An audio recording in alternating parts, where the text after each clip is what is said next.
Good afternoon students. આજે આપણે ફિઝિક્સની અંદર ફર્સ્ટ ચેપ્ટરની અંદર ત્રણ સદિશો વિશે સ્ટડી કરી રહ્યા છીએ. તો નેક્સ્ટ થિયરી પર થોડું રિવિઝન કરી લઈએ. તો નેક્સ્ટ થિયરીની અંદર આપણે જોઈએ તો ત્રણ સદિશોનો અદિશ ગુણાકાર કેવી રીતે થાય. ધારો કે સદિશ A B C હોય તો ત્રણ સદિશોનો અદિશ ગુણાકાર મેળવવા માટે A dot B cross C વડે તમે દર્શાવી શકો.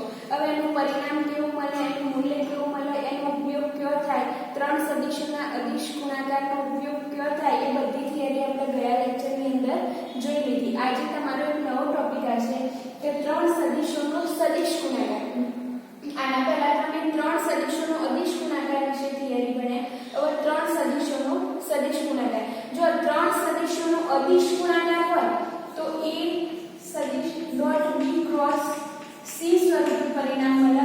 આનો ઉપયોગ આપણે આગળની થિયરીમાં જોયો તો કોઈ પણ સમલંબ હોય અથવા તો કોઈ ઘન આકાર હોય તો એનું ક્ષેત્રફળ અથવા તો કદ મેળવવા માટે તમે ત્રણ સદિશોના અદિશ ગુણાકારના ઇક્વેશનનો ઉપયોગ કરી શકો છો. તો એની લંબાઈ અને પહોળાઈનો ગુણાકાર કરો, એનું જે પરિણામ આવે એનું ઊંચાઈ જોડે ગુણાકાર કરવાથી A dot B cross C મેળવી શકો છો.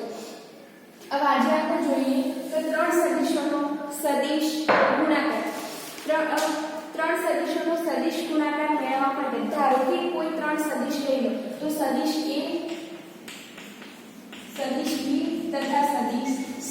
હવે આના પહેલા આપણે જોઈએ તો કોઈ પણ ત્રણ સદિશો હોય તો ત્રણ સદિશો વચ્ચે સદિશ ગુણાકારને કેવી રીતે દર્શાવીએ? અદિશ ગુણાકારને તો સદિશ ગુણાકાર હોય તો એના પર ક્રોસ પ્રોડક્ટ વડે દર્શાવીએ અને અદિશ ગુણાકાર હોય તો ડોટ પ્રોડક્ટ વડે દર્શાવીએ. અહીંયા આપણે સદિશ ગુણાકાર લેવાનો છે A, B અને C નો. તો ત્રણ સદિશો વચ્ચે તમે ક્રોસ પ્રોડક્ટ વડે દર્શાવી શકો. એટલે આનું પરિણામ તમને સદિશ A ક્રોસ સદિશ B ક્રોસ સદિશ C વડે દર્શાવી શકો. એટલે ત્રણમાંથી કોઈ પણ બે સદિશોનો સૌ પહેલા કોઈ પણ બે સદિશોનો ક્રોસ ગુણાકાર કરો, એનું જે પરિણામ આવે એનું બાકીના વધેલા સદિશ જોડે ક્રોસ ગુણાકાર કરો તો તમને કુલ ટોટલ પરિણામ મળે. તો આ પરિણામ થશે ત્રણ સદિશોનો સદિશ ગુણાકાર. હવે આ ગુણાકાર મેળવવા માટે અથવા એનું ઇક્વેશન મેળવવા માટે આપણે એક અવલોકન જોઈએ. ધારો કે કોઈ અહીંયા આ ફિગરની અંદર તમે જોઈ શકો છો કે ત્રિપરિમાણીય આમ પદ્ધતિ લઈએ x y અને z. હવે x y z ની અંદર સદિશ b ના x અક્ષ પર સંપાત કરો, c ના y અક્ષ પર. તો જો ધારો કે સદિશ b અને સદિશ c, તો b અને c વડે બનતું એક સમતલ. તો આ સમતલનો લંબ કોઈ તમારો ઘટક લેવો હોય તો b અને c વડે બનતા સમતલના અહીંયા આપણે લાઈન વડે દર્શાવી છે. સદિશ b અને સદિશ c વડે બનતું એક સમતલ, તો એનો લંબ ઘટક લેવો હોય તો એનાથી રેલી લંબ અક્ષ એટલે z અક્ષ એને આપણે b ક્રોસ c વડે દર્શાવીએ. એટલે સદિશ b તથા c વડે બનતા સમતલના લંબ ઘટક કયો મળ્યો? b ક્રોસ c વડે દર્શાવી અથવા b ક્રોસ c ઘટક મળે છે. હવે એ જ રીતે ધારો કે b ક્રોસ c ને એક અલગ ઘટક તરીકે લઈએ. સદિશ b તથા સદિશ c આ બંને દ્વારા બનતું સમતલ, તો એનો લંબ ઘટક લેવો હોય સમતલનો લંબ તો સદિશ b ક્રોસ c એક અલગ ઘટક તરીકે મળે. હવે બીજા કેસની અંદર જોઈએ તો સદિશ b ક્રોસ c ને એક અલગ ઘટક તરીકે લઈએ b ક્રોસ c તથા એની જોડે કોઈ એક ઘટક a લઈએ. ધારો કે b ક્રોસ c અને અહીંયા કોઈ ઘટક a લઈએ તો સદિશ a અને સદિશ b ક્રોસ c વડે બનતું સમતલ, તો એ સમતલના ચાર રીતે દર્શાવી શકીએ. સદિશ a તથા b ક્રોસ c વડે બનતું સમતલ, તો એને કોઈ લંબ ઘટક દોરવો હોય તો એને પણ ત્રીજી અક્ષ આવે. ધારો કે y અક્ષ એ એને લંબ ઘટક તરીકે દર્શાવી શકો. તો લંબ ઘટક કયો આવે? તો બંને સમતલનું કોમ્બિનેશન કરી એટલે કે a cross b cross c તથા સદિશ a આ બંને દ્વારા બનતું જે સમતલ તો એનો લંબ ઘટક કયો હોઈ શકે? તો સદિશ a cross b cross c હોય શકે. આ ફોર એક્ઝામ્પલ છે. આના પરથી આપણે એનું ઇક્વેશન મેળવવાનું છે. આ ખાલી ત્રિપરિમાણીય આ પદ્ધતિની અંદર તમે કોઈ અક્ષ ઉપર સદિશ સંપાત કર્યો હોય તો બે સદિશો દ્વારા બનતું સમતલ ને એનો કોઈ લંબ ત્રીજો ઘટક હોય તો એ બેના ક્રોસ ગુણાકાર વડે મળે. ફરીથી જોઈ લો કે સદિશ b તથા સદિશ c વડે બનતું સમતલ તો એનો લંબ ઘટક તો આ બંનેના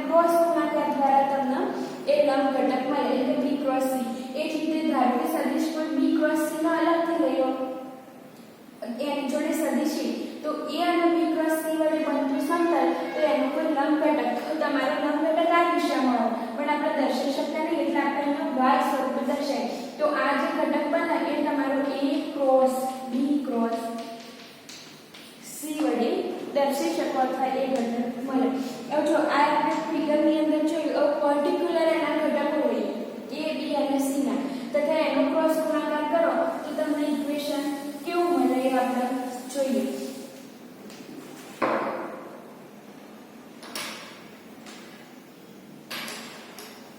બીજી વસ્તુ કે આપણી સરળતા ખાતર આપણે તમને જોઈ તો ખબર પડી છે હશે સદિશ a b અને c, તો એનો ક્રોસ ગુણાકાર કેવો થાય? તો a cross b cross c. કોઈ પણ બે સદિશનો ક્રોસ ગુણાકાર લો, એનું જે પરિણામ આવે એનો સદિશ a જોડે ક્રોસ ગુણાકાર કરવાથી તમને અંતિમ પરિણામ મળે. હવે આ સદિશોના ઘટકો લઈએ તો તમે ત્રણેય ઘટકો x y z અથવા આ જે k સ્વરૂપે લેશો તો એક સદિશના ત્રણ ઘટકો એવા ત્રણ સદિશના 9 ઘટકો મળે. તો આપણી ગણતરી બહુ લોંગ થઈ જાય. એના માટે આપણી ગણતરીની સરળતા ખાતર તમે એવું ધારો કે x y અને z ત્રિપરિમાણીય આ પદ્ધતિની અંદર x અક્ષ ઉપર સદિશ b સંપાત કરો. x અક્ષ ઉપર સદિશ b સંપાત કરો. અહીંયા આપણે b લખેલો છે. તો x અક્ષ ઉપર સદિશ b, તો b નો ઘટક લખો ધારો કે સદિશ b નો ઘટક, તો x અક્ષ ઉપર હોવાથી bx * I x અક્ષનો એકમ સદિશ I. હવે બીજું તો સદિશ b અહીંયા આવશે તો સદિશ c એ y અક્ષ ઉપર સંપાત થશે. તો સદિશ c નો ઘટક લખો. તો સદિશ c એ x અક્ષના લંબ હોવાથી એના બે ઘટકો અસ્તિત્વ ધરાવશે, x અક્ષનો તથા y અક્ષનો. તો cx I + cy j. હજુ પણ b અને c, તો b અને c દ્વારા બનતું સમતલ, તો એનો લંબ ઘટક ધારો કે કોઈ સદિશ a લઈ લઈએ.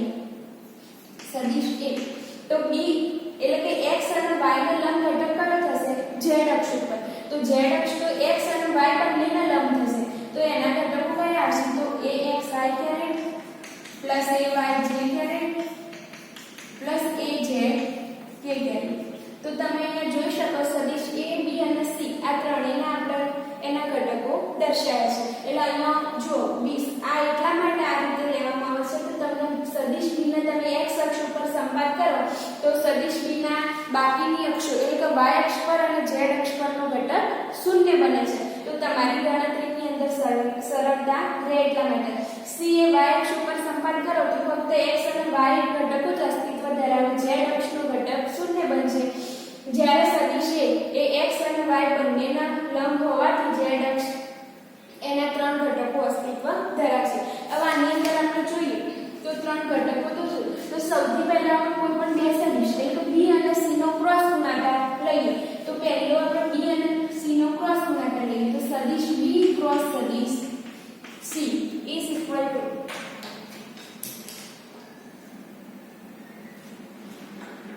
bx I cross c એટલે cx I + cy j.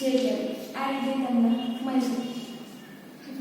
I cross I એટલે તમે ગુણાકાર કરો તો bx cx કૌંસની અંદર I cross I plus bx cy કૌંસની અંદર I cross j. આ રીતે તમને એનું પરિણામ મળશે. હવે આની અંદર તમે જો તો bx cy. હવે બીજી વસ્તુ કે આના પહેલા આગળની થિયરીમાં આપણે જ્યારે ત્રણ એકમ સદિશોનો સદિશ ગુણાકાર અદિશ ગુણાકાર જોયા એની અંદર મેં તમને પરિણામ લખાયું અથવા નોટ કરવું હોય તો તમે આજે પણ કરી શકો છો કે હંમેશા એકમ સદિશોની અંદર ડોટ ગુણાકાર હોય તો I ડોટ I = 1 એટલે કે I ડોટ I અથવા j ડોટ j અથવા k ડોટ k હોય તો હંમેશા 1 પરિણામ આવે. એનાથી વિરુદ્ધ તો I ક્રોસ I = 0. જો બે સદિશો બે સમાન એકમ સદિશો વચ્ચે ડોટ ગુણાકાર હોય તો પરિણામ 1 મળે અને બે સમાન સદિશો એકમ સદિશો વચ્ચે ક્રોસ ગુણાકાર હોય તો પરિણામ 0 મળશે. અથવા તો ઓલ્ટરનેટિવ હોય એટલે કે I ક્રોસ j હોય ક્રોસ પ્રોડક્ટની અંદર તો એનું પરિણામ એ સિવાયનો એકમ સદિશ એટલે કે I ક્રોસ j છે તો એ સિવાયનો તમને સદિશ k મળશે. તો અહીંયા આ પરિણામનો ઉપયોગ આપણે કરી શકીએ. હવે આ પરિણામ એકમ સદિશોના જે ગુણાકાર છે અથવા તો જે ઇક્વેશન છે એ તમારે વારંવાર બધી થિયરીની અંદર ઉપયોગ થશે એટલે તમારે નોટ કરવું હોય તો પણ તમે કરી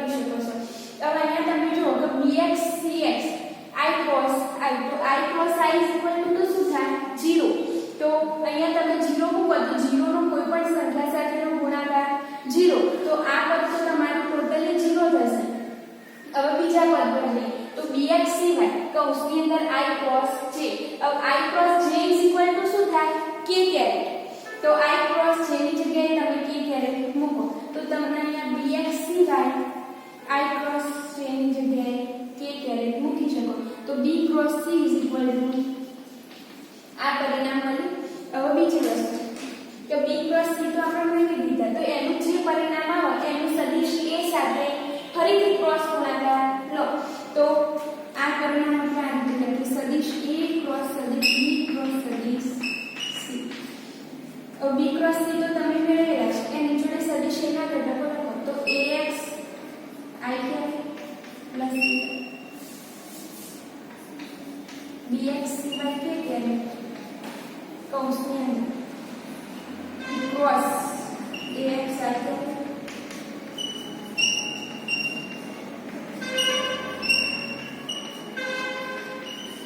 ax I caret plus ay j caret plus aj k caret આ રીતે તમે ક્રોસ ગુણાકાર કરી શકો છો હવે આની અંદર જો તો bx સિવાય મીન્સ કે આ એક જ પદ છે એનું દરેક પદ સાથે ગુણાકાર થશે અલગથી તો અહીંયા તમે જો bx સિવાય into ax k cross I अब k cross I બીજું કે આના આગળની એલિમેન્ટ છે તેની જોડે બુક વાઇઝ જોઈ શકો છો કે k cross I મળે છે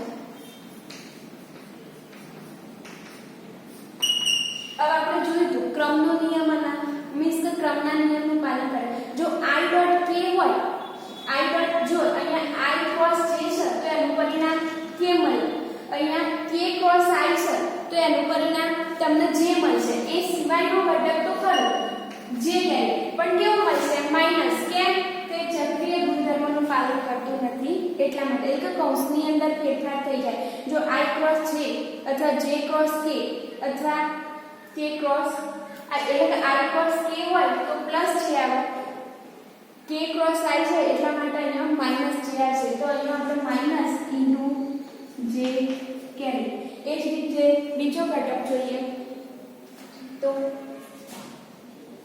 प्लस bx સિવાય ay k cross j तो k cross j is equal to I get એ જ રીતે bx સિવાય aj k cross k is equal to 0 तो k cross k is equal to 0 तो આ પદ નીકળી જશે ફરીથી અહીંયા k cross k is equal to 0 0 નો કોઈ પણ સંખ્યા સાથેનો ગુણાકાર 0 તો આ પદ સંપૂર્ણ 0 થશે અને આપણે અહીંથી નીકાળી દઈએ તો એ પદ 0 તો ફક્ત આ બે પદ મળે આપણે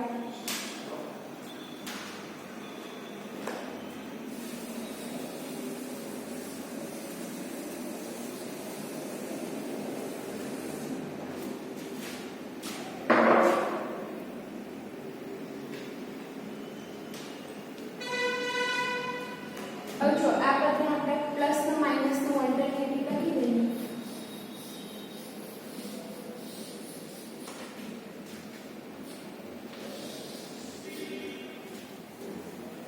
તો પ્લસ વાળું પદ આગળ લખો માઈનસ વાળું પદ પાછળ લખો તો bx સિવાય ay into I caret minus j વાળું પદ પાછળ તો bx સિવાય ax into j કેરેટ આ રીતનું પરિણામ મળશે આ શેના બરાબર મળે છે પરિણામ તો a cross b cross c is equal to bx સિવાય ay I caret minus bx સિવાય ax into j કેરેટ હવે આ જે પરિણામ મળે આ સમીકરણની અંદર એટલે કે આ પદ બરાબર એક પદ થશે તો આ સમીકરણની અંદર ફક્ત જમણી બાજુ ડાબી બાજુ વાળું પદ તો આપણે મેળવી રહ્યા છીએ તો ફક્ત જમણી બાજુ આ સમીકરણની અંદર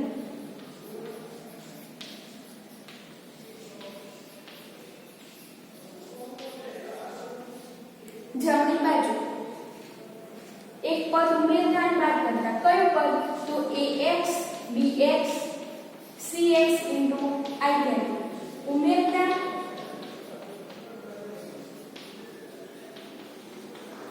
તથા બાદ કરતા એટલે કે પરિણામની અંદર તમે આ પદ એકવાર ઉમેરો અને બીજી વાર બાદ કરો તો અહીંયા આપણે જોઈએ આ રીતે પરિણામ મળશે bx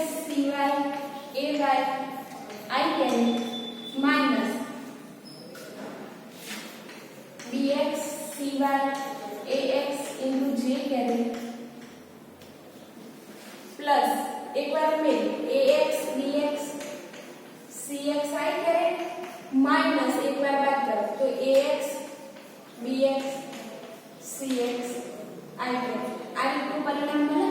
હવે આ પરિણામની અંદર તમે જો તો i કેરેટ ના i કેરેટ બીજું કે પ્લસ અને પ્લસ વાળા પદ લો એટલે કે એકવાર આ પદ ને એકવાર આ પદ આ બંને પદની અંદર જો i ડોટ સોરી i અને i કેરેટ તો એની અંદર જેટલું કોમન નીકળતું હોય એટલું તમે કોમન કાઢી શકો છો. તો બંનેની અંદર કોમન શું છે તો bx જ કોમન છે. bx i કેરેટ કોમન બહાર કાઢો તો કૌંસની અંદર શું વધ્યું cy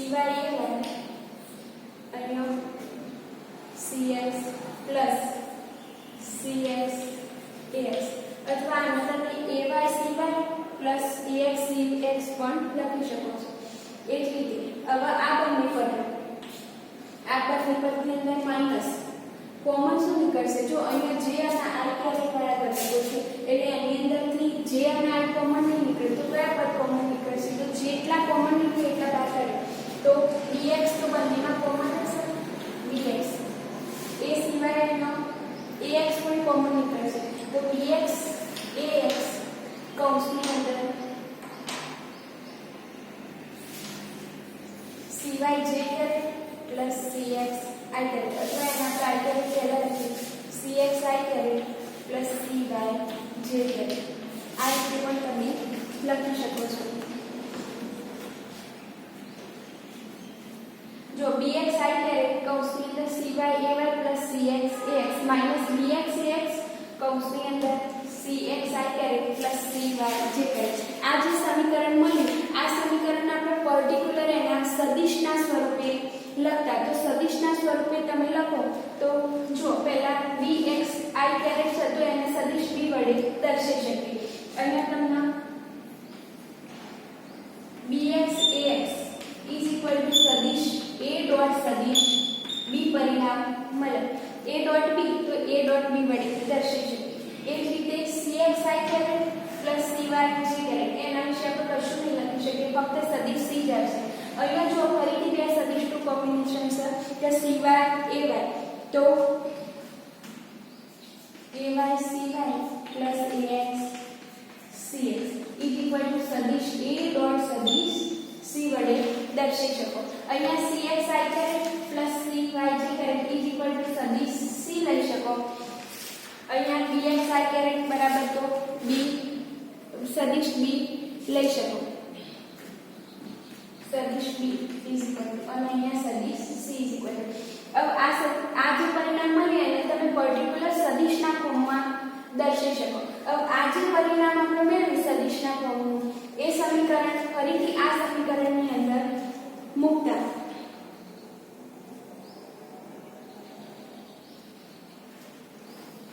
ફરીથી આ સમીકરણની અંદર એના ઘટક સ્વરૂપે મૂકો તો આપણને અંતિમ પરિણામ મળશે.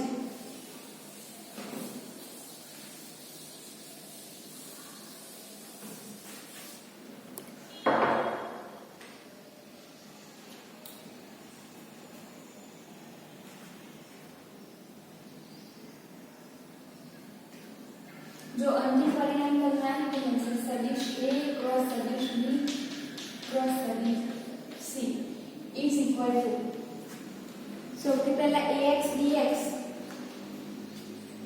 આ કરી ax bx કૌંસની અંદર cx i plus cy તો માઈનસ આ લેવું છે તો માઈનસ ax bx એટલે માઈનસ સદિશ a ડોટ સદિશ b કૌંસની અંદર cx i plus cy છે તો એને તો આપણે સદિશ c વડે દર્શાવીશું તો ડોટ સદિશ c એટલે કે સદિશનું અદિશમાં કન્વર્ટ કરવાનું છે ઇક્વેશન પ્લસ બીજા સ્ટેપની અંદર પ્લસ વાળું પદ લખીએ એની અંદર bx i કેરેટ એટલે કે સદિશ b ડોટ કૌંસની અંદર cy ay plus cx ax એટલે કે a ડોટ c એની જગ્યાએ તમે a ડોટ c લખી શકો.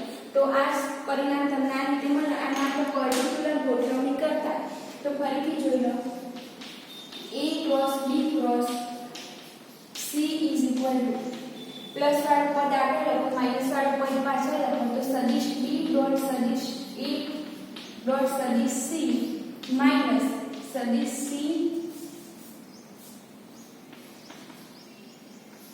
કૌંસની અંદર સદિશ a ડોટ સદિશ b.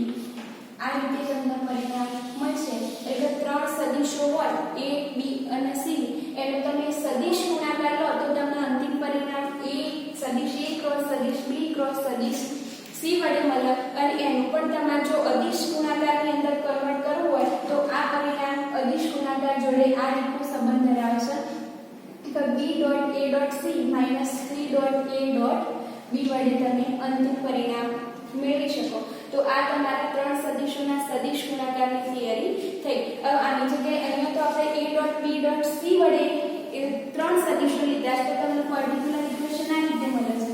હવે આની જગ્યાએ કોઈ x y z સદિશો હોય અથવા કોઈ પણ સદિશનો ઉપયોગ કર્યો હોય તો આ ઇક્વેશન તમારે ગોખવાની જરૂર નહીં. એના માટે એક શોર્ટ ટ્રીક છે કે જો કોઈ પણ ધારો કે abc ની જગ્યાએ x y z લીધા હોય તો કેવી રીતે સમીકરણને ગોઠવવાનું તમે ગમે તેટલું ગોખીને યાદ રાખશો તો તમારે ભૂલ થવાની પૂરેપૂરી સંભાવના છે. તો કેવી રીતે ઉપયોગ કરી શકો તમે? તો જો આનો ઉપયોગ કરવા માટે એક તો સંયોજન લેવાની જરૂર છે. તો કૌંસની અંદર તમે જે બે સદિશો લીધા અહીંયા આપણે શું કર્યું કે સદિશ b ક્રોસ સદિશ c.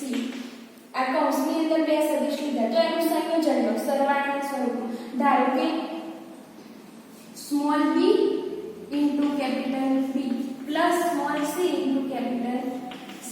આ સંયોજન લેવાનું એના સહગુણકો. આની જગ્યાએ જરૂરી નહીં કે b અને c લો. તમે a ડોટ b અથવા બીજું કોઈ d ઇન્ટુ c પણ લઈ શકો. અહીં આપણે સરળતા ખાતર b into b plus c into c લીધા. હવે a અને b અને c ની વેલ્યુ શોધો. કેવી રીતે? તો b બરાબર શું થશે? તો હંમેશા ડોટ ગુણાકારમાં લેવાનું, પરંતુ b સિવાયના બે ઘટકો એટલે કે a ડોટ c. એ જ રીતે c બરાબર શું થશે?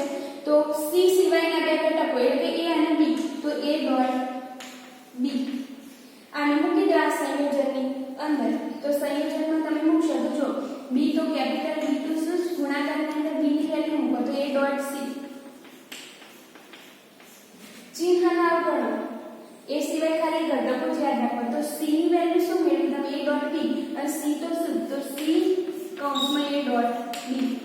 અહીંયા હંમેશા એક વસ્તુ યાદ રાખવાની કે વચ્ચેનું જે ચિહ્ન છે એક જ વાર ચિહ્ન આવે છે તો માઈનસ જ મૂકવાનું. અહીંયા આપણે સંયોજનમાં પ્લસ તમે સંયોજનમાં માઈનસ લો તો તમારી ઇઝીલી ઇક્વેશન મળશે કે વચ્ચે એક જ ચિહ્ન આવે એની જગ્યાએ તમારે માઈનસનો ઉપયોગ કરવાનો. તો જો ફરીથી આ રીતે તમે સંયોજનની રીતનો ઉપયોગ કરો તો તમને ઇક્વેશન એક મળશે, કોઈ ફરક પડે નહીં. એ રીતે તમે કોઈ પણ સદિશો આપ્યા હોય ધારો કે x y z હોય p q r હોય તો તમે કોઈ પણ બે સદિશ